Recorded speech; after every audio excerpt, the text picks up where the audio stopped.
వెళ్తున్న కొద్దీ ఫారెస్ట్ వస్తూనే ఉంది, రూట్ చిన్నదైపోతూ ఉంది. సో రైడ్ అప్డేట్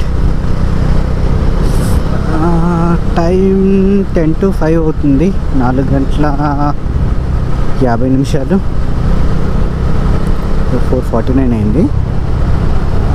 సో ఇప్పటి వరకు మనం చేంజ్ అయిపోయింది, 444 వచ్చామన్నమాట. ఇన్స్టెంట్ డెస్టినేషన్ చేయడానికి 160 km ఉంది. సో దానికి గూగుల్ ఆంటీ 3 గంటల 15 నిమిషాలు పడుతుందని చెప్తుంది. అంటే మనం వెళ్ళేసరికి ఆల్మోస్ట్ 8 o'clock అవుతుంది అనమాట. కాకపోతే ఈ రోడ్లో గూగుల్ని బీట్ చేయడం అస్సలు కుదరదు. కాకపోతే ఫారెస్ట్ చాలా బాగుందిలేండి. ఫారెస్ట్ రైడ్ అయితే మాత్రం అదిరిపోయింది. మీకు వ్యూస్ కానీ అంటే ఎంతో ప్రశాంతంగా వెళ్ళిపోవచ్చు అనమాట. పెద్దగా టెన్షన్స్ ఏమి ఉండవు. అక్కడక్కడ పోలీసులు ఉంటారు. సో హ్యాపీగా అలా వెళ్ళిపోవచ్చు. కాకపోతే మరీ 200 kilometers అంటే అదే 230 km ఆల్మోస్ట్ ఒకటే ఇదే రోడ్. ఓకే, ఒక అరగంటలో ఒక కాఫీ బ్రేక్ ఇద్దాం, మీతో అప్పుడు మాట్లాడతాను. సో మీరు చాలామందికి తులసి దళం గురించి తెలిసే ఉంటుంది. సో తులసి దళం, తులసి అందులో యాక్చువల్లీ ఒరిజినల్ వెర్షన్ బుక్లో అనమాట, ఏమంటారు నవల. సో ఆ తులసి దళంలో మీకు బస్తర్లో పిస్తా గ్రామం అని ఉంటుంది అనమాట. ఇప్పుడే వెళ్ళిపోయింది పిస్తా అనమాట. ఇదంతా బస్తర్ ఏరియాలోకే వస్తుంది అనమాట. అంటే మనం కొండగా వదిలేసాం కదా, కొండగా దగ్గర నుంచి ఎప్పుడైతే నారాయణపూర్ వచ్చామో ఇదంతా బస్తర్ ఏరియా అనమాట. సో ఆ క్షుద్ర పూజల ఏరియా కూడా అయ్యా నా డాష్. సో ఏదో మిలిటరీ బేస్ ఉంది ఇక్కడ.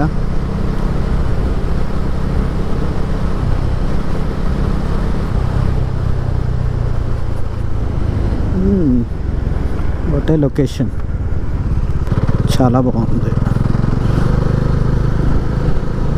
ఈ లెఫ్ట్ సైడ్ నుంచి వస్తున్నారు కదా గ్రేహౌండ్ డిపార్ట్మెంట్. సో ఈ రూట్ అంతా కొత్తగా వేస్తున్నారు అనమాట, ట్రైన్ రూట్. సో జగదల్పూర్ నుంచి ఢిల్లీ రజారా అని చెప్పేసి ఉంటుందన్నమాట. మొత్తం ఐరన్ ఓర్ కోసం. సో దీన్ని ఆల్రెడీ నక్సల్స్ వ్యతిరేకిస్తున్నారు అనమాట. ఆ లెఫ్ట్ సైడ్ చూస్తే మొత్తం చాలా పెద్ద మంచి ట్రాక్ అనమాట. ఓన్లీ ఫ్రైట్ అంటే ఏమంటారు గూడ్స్ ట్రైన్స్ కోసం అనమాట అది. సో అందుకే ఫుల్గా సెక్యూరిటీ పెట్టి సెంట్రల్ ఫోర్సెస్, సిఏఎస్ఎఫ్, సిఆర్పిఎఫ్ వీళ్ళు కూడా ఉన్నారు. ఇంకా సో వాళ్ళు సెక్యూరిటీ ఇస్తున్నారు అనమాట. రోడ్స్ అయితే యావరేజ్, టోటల్ బంపీగా ఉన్నాయన్నమాట. బండికి నాకు కలిపి దోలు తీరిపోతుంది. టైం ఇప్పుడు ఓకే 5:25 అయింది. ఇంకా నెక్స్ట్ బ్రేక్ హైవే ఏంటి. సో ఇంకో హాఫ్ అన్ అవర్లో ఇంకో బ్రేక్ ఇద్దాం. టీ బ్రేక్ అయితే తీసుకోవాలి. ఏ ఆగమా.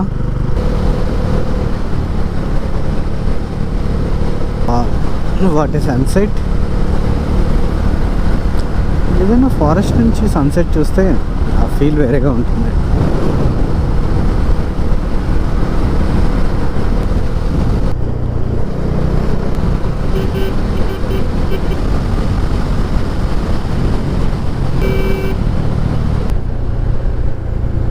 ఫైనల్ 100 kilometers ఉంది. సో ఇదే రైల్వే ట్రాక్ అనమాట, ఇందాక మాట్లాడుకున్నాం కదా. దంతేవాడ నుంచి రాయ్పూర్ మెయిన్ లైన్ కనెక్టివిటీ అనమాట ఈ కొత్త లైన్. ఇంకా అండర్ కన్స్ట్రక్షన్లో ఉంటుంది. సో ఛత్తీస్గఢ్ అంటేనే మైన్స్ అనమాట. సో ఐరన్ ఓర్ డిపాజిట్స్, ఇంకా మ్యాంగనీస్, ఇంకా చాలా ఉన్నాయి. సో ఈ మైన్స్ అన్నీ, కాకపోతే ప్రాబ్లం ఏంటంటే ఎక్కడైతే మైనింగ్ చేయాలో అవన్నీ ఆల్మోస్ట్ అన్ని నక్సల్స్ ప్రభావిత ప్రాంతాలు అన్నమాట. సో ప్రైవేట్ వాళ్ళు వెళ్ళి తీయలేరు, గవర్నమెంట్కి ఏమో చేత కాదు. సో ఎవరైతే ఇప్పుడు హైలీ ఇన్ఫ్లుయెన్స్ ఉంటారో లైక్ అదానీ, అంబానీ, హిందూజా ఇలాంటి గ్రూప్స్ వాళ్ళకి మాత్రమే కొద్దిగా సిఐఎస్ఎఫ్ వాళ్ళని వీళ్ళని పెట్టుకొని మైనింగ్ చేస్తున్నారు అనమాట ఛత్తీస్గఢ్లో.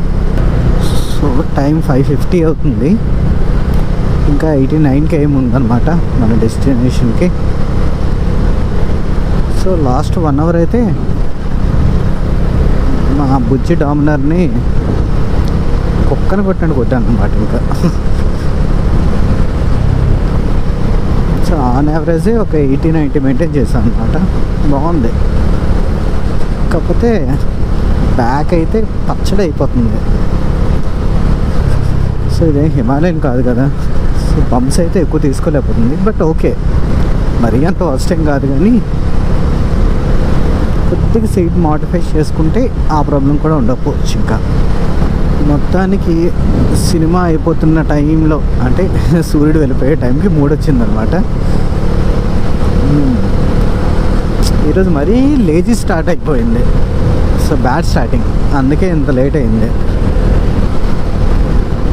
సర్లేండి, అంతా మన మంచికే. చూద్దాం ఢిల్లీ పోయేసరికి ఏ టైం అవుద్దో ఏంటో, ఎంతసేపు వెళ్ళాలో. మెయిన్ మంచి హైవే వచ్చేస్తే ప్రాబ్లం ఉండదు. ఇంకా హైవే కోసం డెస్పరేట్లీ వెయిటింగ్.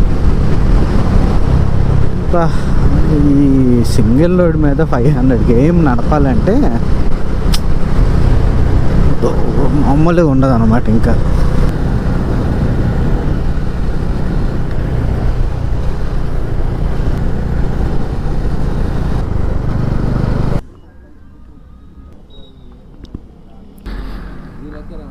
ఇప్పుడే చిన్న వాటర్ బ్రేక్ అయ్యింది. Water break come transition break అనమాట. యాక్చువల్లీ టైం ఇప్పుడు 6+ అయింది, 6 దాటింది, 6:15 అవుతుంది టైం. సో ఎలాగో నైట్ అయిపోతుంది కాబట్టి ట్రాన్సిషన్ బ్రేక్ అయితే కంపల్సరీగా తీసుకుంటే బెటర్. ఎందుకంటే ఒక్కసారి కళ్ళు అలవాటు పడాలి కదా. నెక్స్ట్ ఇంకా 1 hour 44 minutes ఉంది డెస్టినేషన్కి. అక్కడికి వెళ్ళాక ఒక చాయ్ బ్రేక్ తీసుకొని కొద్దిగా వైజాగ్ క్లీన్ చేసుకుంటే మన నైట్ డ్రైవ్కి రెడీ అయిపోవచ్చు. ఇంకా మార్నింగ్ లేజీగా స్టార్ట్ అయింది కాబట్టి సో ఇప్పుడు ట్రిప్ బాగుందన్నమాట. కాకపోతే ప్రాబ్లం ఏంటంటే మహారాష్ట్ర ఇప్పుడు ఎంపీ క్రాస్ చేయాలంటే, స్పెషల్లీ ఎంపీ మధ్యప్రదేశ్ క్రాస్ చేయాలంటే మనకి 2 హిల్ రేంజెస్ వస్తాయి అన్నమాట. ఆల్రెడీ ఇప్పుడు ఈస్టర్న్ ఘాట్స్ దాటేసి వచ్చేసాము. సో నెక్స్ట్ వచ్చేవి ఏంటంటే సత్పురా అండ్ వింధ్య. మన ఇండియా సబ్ కాంటినెంట్లో so top most hill ranges గురించి మాట్లాడుకోవాలంటే 6 ఉంటాయి. So first one the great Himalayas, అందరికీ తెలిసిందే. సో హిమాలయస్ తర్వాత western Ghats, eastern Ghats, Aravalli ranges, తర్వాత వింధ్య అండ్ సత్పురా. మొత్తం ఈ 6 అన్నమాట మెయిన్. యాక్చువల్లీ మీరు చాలా మోటో బ్లాగ్లో చూసుంటారు, నాగ్పూర్ దాటగానే మనకంతా టోటల్ ఘాట్ సెక్షన్ వస్తుంది. మళ్ళీ మధ్యప్రదేశ్లోకి వెళ్ళగానే అడవులు, మొత్తం ఘాట్ సెక్షన్. సో ఇవంతా ఏంటంటే మన సౌత్ ఇండియా, నార్త్ ఇండియా అని పిలుస్తాం కదా. సో దీన్ని డివైడ్ చేసేదే వింధ్య పర్వతాలు అన్నమాట. సో ఈ వింధ్య పర్వతాలు మనకి యూపీ, మధ్యప్రదేశ్ బోర్డర్లో ఉంటాయి. సత్పురా మనకి మహారాష్ట్ర అండ్ మధ్యప్రదేశ్ బోర్డర్లో ఉంటాయి అన్నమాట. ఈ 2 ఘాట్ సెషన్లు కూడా క్లియర్ చేస్తే, కాకపోతే నైట్ సెషన్ కదా, అదొక్కటే ప్రాబ్లం. ఈ 2 హర్డిల్స్ మనకి కానీ క్రాస్ చేసేస్తే ఇంకేం ఉండదు. ఇప్పుడే మన పేరు దల్లి రజారా ఊరి పేరు అనమాట. ఊర్లోకి ఎంటర్ అయిపోయాం, చాలాసేపు అయింది. ఊరు కూడా పెద్దదే. ట్విస్ట్ ఏంటంటే పాపం ఛత్తీస్గఢే సర్ప్లస్లో ఉంటుందన్నమాట ఎలక్ట్రిసిటీ ప్రొడ్యూషన్లో. అదే వేరే స్టేట్లకు అమ్ముకుంటుంది. ఎక్కడ పాపం చూస్తే వీళ్ళకి కరెంట్ లేదు. ఏంటో ఏమనాలో గవర్నమెంట్ని అర్థం కాదు. మనకు లేనిది పక్కలకి ఎందుకు అమ్ముకోవడం నాకు అర్థం కాదు. సో లేదు కాదు, వీళ్ళ దగ్గర ఉన్నది. ఇక్కడ ఒక 3-4 ఊర్ల నుంచి చూస్తున్నాను, ఎక్కడ కరెంట్ లేదనమాట. నుంచి రాజనందన్గావ్ 60 km ఉంది. నియర్ 1 hour 20 minutes చూపిస్తుంది 60 kmకి. రోడ్స్ ఇలాగే ఉన్నాయండి. రోడ్స్ ఓకే కానీ ట్రాఫిక్ అయితే టూ మచ్గా ఉంది. ఇప్పటి వరకు రోడ్ అయితే టార్చర్, ఏడుపు ఒక్కటే తక్కువ. ఫుల్ పాట్ హోల్స్, బాబా. జస్ట్ ఇప్పుడే కొద్దిగా బెటర్గా ఉంది. అందుకే ఆ దరిద్రాన్ని ఎందుకు మీకు కూడా చూపించడం అని చెప్పేసి కెమెరా ఆన్ చేయలేదు. సో రైడ్ అప్డేట్ టైం 6:57, అంటే నియర్ అబౌట్ 7 అవుతుంది. మన ఇంటి దగ్గర నుంచి బయలుదేరి 11 hours అవుతుంది. అంటే 11 గంటలు పట్టిందన్నమాట. యాక్చువల్లీ నా మినీ డెస్టినేషన్ ఇంకా రాలేదు. సమ్హౌ ఎంతసేపు ఉంది, వెయిట్ చూపిస్తా. ఓకే, ఇంకా 57 minutes పడుతుందంట. 42 km ఉంది. ఓకే, సో టోటల్గా ఇప్పటివరకు అయితే మనం 565 కిలోమీటర్లు వచ్చాం. అంతే, 50 యావరేజ్తో వెళ్తుంది బండి. సో 565లో ఓన్లీ 30 km వేసుకో, 38 km డబుల్ లోడ్ ఉంది. ఇంకా అక్కడ స్టార్ట్ అయ్యింది 520 km కూడా సింగిల్ రోడే. అదొక వండర్ అనుకోవచ్చు, అంటే ఇంక్లూడింగ్ ఘాటీస్ అన్నీ కలిపిలేండి. హైవేస్ అయితే వేరేలా ఉంది పరిస్థితి. ఓకే అండి, మనం నాగ్పూర్ హైవేకి చేరుకున్నాక అప్పుడు మాట్లాడదాం తీరిగ్గా. ఈ చీకట్లో మీరు మాత్రం ఏం చూస్తారు.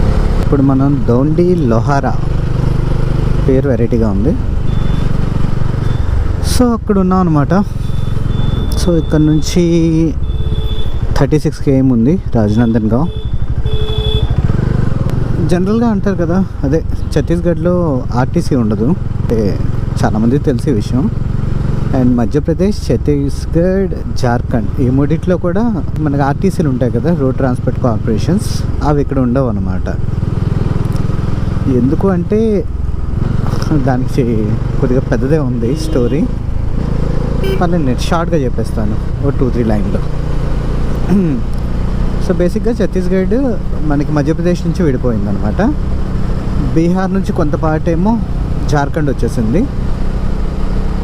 సో స్పెషలీ మధ్యప్రదేశ్ ఎఫెక్టే అనమాట ఇదంతా పడింది. మధ్యప్రదేశ్కి కిందన అంటే సౌత్ సైడ్ ఏమో సత్పురా ఉంటాయి, అండ్ ఏమో నార్త్ సైడ్ ఏమో వింధ్య పర్వతాలు ఉంటాయి అన్నమాట. సో ఈ రెండింటికి సెంటర్లో మనం చిన్నప్పుడు చదువుకున్నాం కదా, అన్ని యాక్చువల్లీ నదులన్నీ మనకి ఇప్పుడు వెస్ట్రన్ ఘాట్స్లో పుట్టి మనకి బే ఆఫ్ బెంగాల్లో కలుస్తాయి. అంటే అదర్ దెన్, సో ఎలా అంటే మనకు అన్ని వెస్ట్ సైడ్ నుంచి ఫ్లో అవుతూ వచ్చి ఈస్ట్ సైడ్ బే ఆఫ్ బెంగాల్లో కలుస్తాయి అన్నమాట. కాకపోతే ఓన్లీ 2 రివర్స్ ఉంటాయి.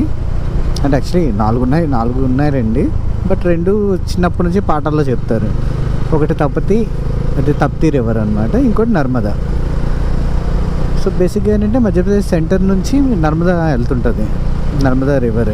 ఈ సోదంతా ఎందుకు చెప్తున్నానంటే, నర్మదా రివర్ ఏదైతే ఉందో దాన్ని బేస్ చేసుకుంటూ దాన్ని రిఫ్ట్ వ్యాలీ రివర్ అంటారనమాట. సో తప్తి ఏంటంటే సత్పురాకి ఫస్ట్ అటుపక్క నుంచి ప్రవహిస్తుంది, మధ్యలో కట్ డౌన్ చేసుకుంటూ మళ్ళీ లెఫ్ట్ సైడ్ వచ్చేస్తుంది అనమాట. సో ఓన్లీ నర్మదా ఒకటి 2 కొండలు, అదే 2 పర్వత శ్రేణుల మధ్య నుంచి పారుతుంటుంది అనమాట. సో ఉండేసరికి ఏంటంటే ఈ రెండింటి మధ్యన ఉన్న పెద్ద సిటీస్ అంటే మనకి భోపాల్, ఇండోర్ 2 ఈ సెంటర్లోనే ఉంటాయి అన్నమాట. సో లోకల్ బస్ ట్రాన్స్పోర్టేషన్ కన్నా, అంటే రోడ్ ట్రాన్స్పోర్టేషన్ కన్నా బ్రిటిషర్స్ దగ్గర నుంచి ఇది సెంట్రల్ ప్రావిజన్స్లో ఉండేదన్నమాట. సెంట్రల్ ప్రావిజన్స్ అండ్ బెరార్ అని ఉంటారు అనమాట, బీహార్ని.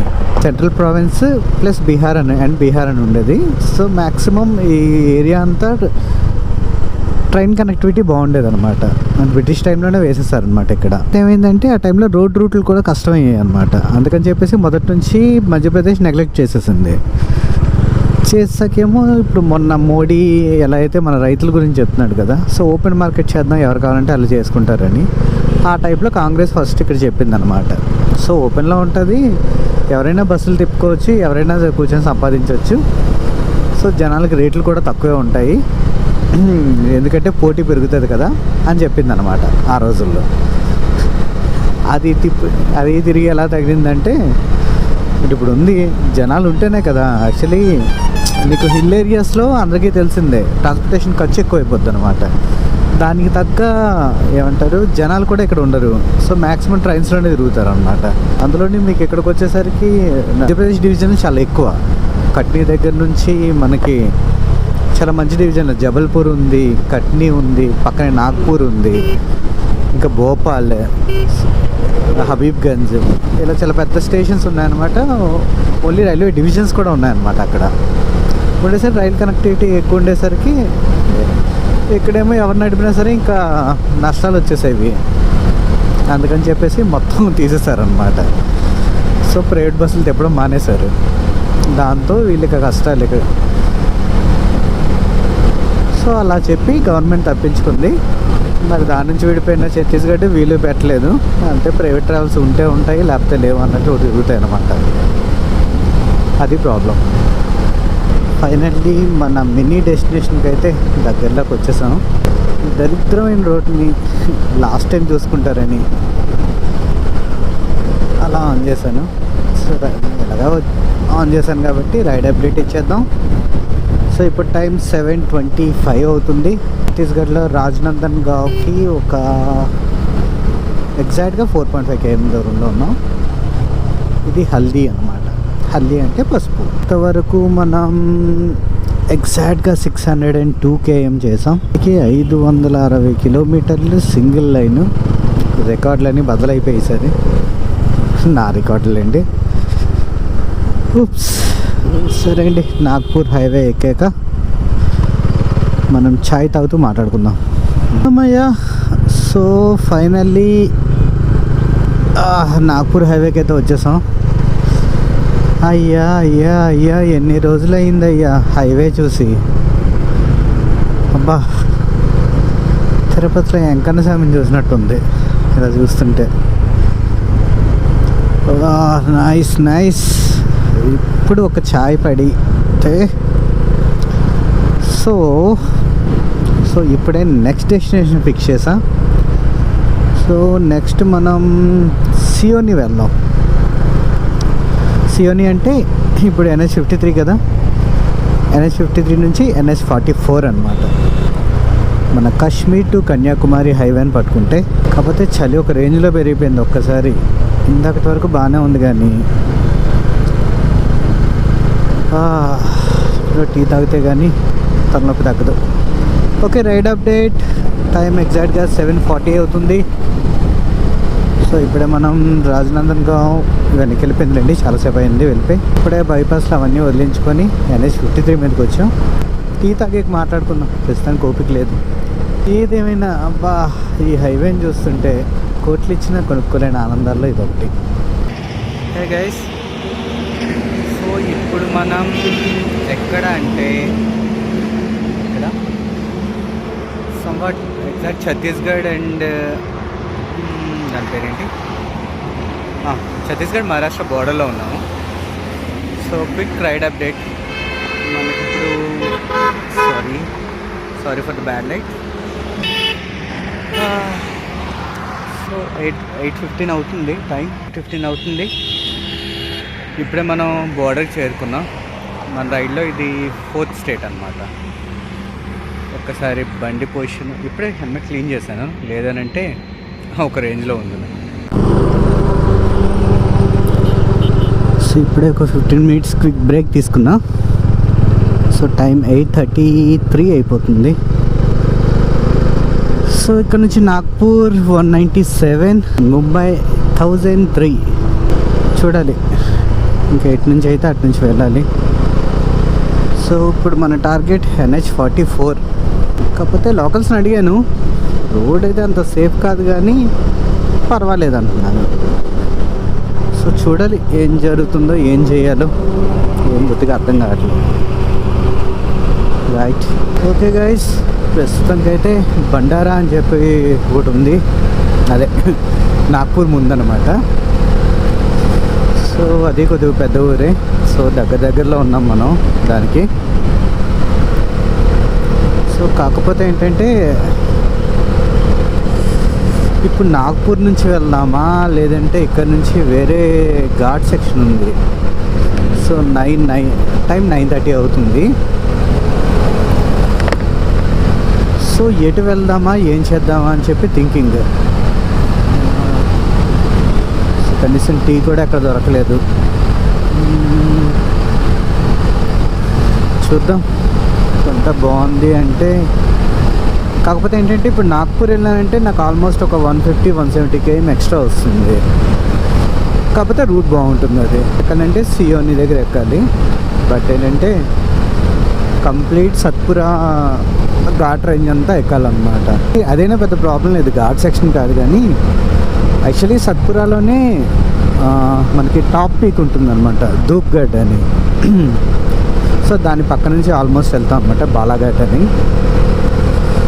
సో ఆ రూట్ చూపిస్తుంది. లేదు అని అంటే మళ్ళీ బండారా నుంచి నేను మళ్ళీ వేరే రూట్ తీసుకొని NH44 ఎక్కాలి. అలా అయితే ఒక 120-130 అలా దగ్గర వస్తుంది అనమాట. ఇప్పుడు చూద్దాం, ఏది బెటర్గా ఉంటే ఆ టైంకి అప్డేట్ ఇస్తాను.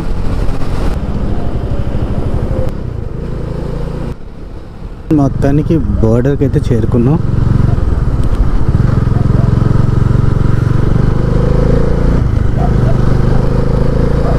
సో ఫైనల్లీ ఈరోజు రైడ్లో 4వ state Andhra Pradesh, Odisha, Chhattisgarh and welcome to Maharashtra. So ride update 9 అవ్వలేదు, 8:55. ఏంటి ఎంత ఉంది లైన్? సో 8:55 అయింది. సో మనం 650 km చేసాం. అబ్బాబ్బా. సో 13 అవర్స్కి 16 అంతే అయిందా? సో అఫీషియల్గా we are in Maharashtra. So somewhere ఎక్కడో తెలీదు, ఒక పాయింట్లో ఉన్నాం. సో చిన్న కన్ఫ్యూజన్ అనమాట. టైం 10 అవుతుంది. సో ఇప్పుడు ఏం చేద్దాం, ఏంటి, ఏ రూట్ తీసుకుందాం అన్నది కన్ఫ్యూజన్ అనమాట.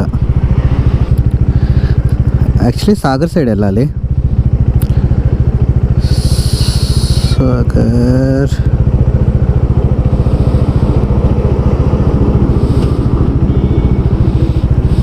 ఇక్కడ నుంచి రైట్ ఒకటి చూపిస్తుంది, ఇంకొక 461, 8 hours అంటే 9 hours పడుతుంది. ఇప్పుడు వెళ్తే మార్నింగ్ 7 కల్లా సాగర్లో ఉంటాం. Very good.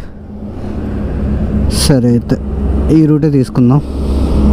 మళ్ళీ నాగ్పూర్ సైడ్ వెళ్తే మనకి బాగా ఎక్కువ అయిపోతుంది లెంత్. సో మనం అక్కడి వరకు రామ్టెక్ వరకు వెళ్ళాలి, బండారా దాటాలి. This is Bhandara. ఓకే చలో. ఏదో ఘాట్ సెషన్ సింగిల్ లోడ్ చూపిస్తుంది. ఓకే చలో. Okay quick update. అసలు మనం ఢిల్లీ చేయడానికి ఏ టైం పడుతుంది ముందు చెక్ చేద్దాం. ఓకే ఇంకొక 20 గంటలు పడుతుంది. దేవుడా, 20 hours అంటే రేపు ఈవినింగ్ 6 o'clock వెళ్తాం. సో గూగుల్ ఆంటీ చెప్పిన ప్రకారం మనం ఏం బ్రేకులు తీసుకోకుండా అది ఇది వెళ్తే ఈ time. Okay well and good. ఇప్పుడు ఎవడేసుకుంటాడు, చచ్చిపోతాం. ఓకే సమ్వేర్ అరౌండ్ మహారాష్ట్రలో ఉన్నాం మనం ఇప్పుడు. సో మన రూట్ ఇప్పుడు బాలాఘాట్, సియోని తర్వాత సాగర్ నుంచి రెగ్యులర్ రూటే. సాగర్ గ్వాలియర్ ఝాన్సీ గ్వాలియర్.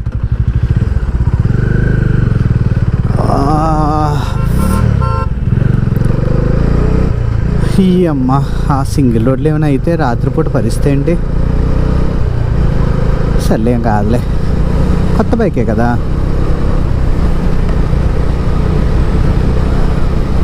రైట్ గైస్, ఏదైనా మంచి డిన్నర్ బ్రేక్ ఇచ్చినప్పుడు మనం మళ్ళీ కూర్చొని ముచ్చట్లు చెప్పుకుందాం. కానీ అవుట్ సైడ్ అయితే బాగా టూ మచ్ ఉంది టెంపరేచర్. నేనైతే లైనర్ తెచ్చుకోలేదు, ఇంకా టూ మచ్ ఉంది పరిస్థితి. ఎక్స్పెక్ట్ చేయలేదు అనమాట ఇంత ఉంటుందని. సరే ఏం చేస్తాం, ఒప్పుకున్న పెళ్ళికి వాయించక తప్పదు. ఫిక్స్ అయ్యాం కదా ఢిల్లీ అని, పోదాం ఢిల్లీకి. దీనికి తెలిసి చేస్తుందా చెలియక చేస్తుందా? దీని అమ్మ జీవితం. What is this? ఇక్కడ మనం ఒక మ్యాచ్ చేద్దాం. 248 ఇలా వెళ్తే 176. Wheel back. ఏమైంది?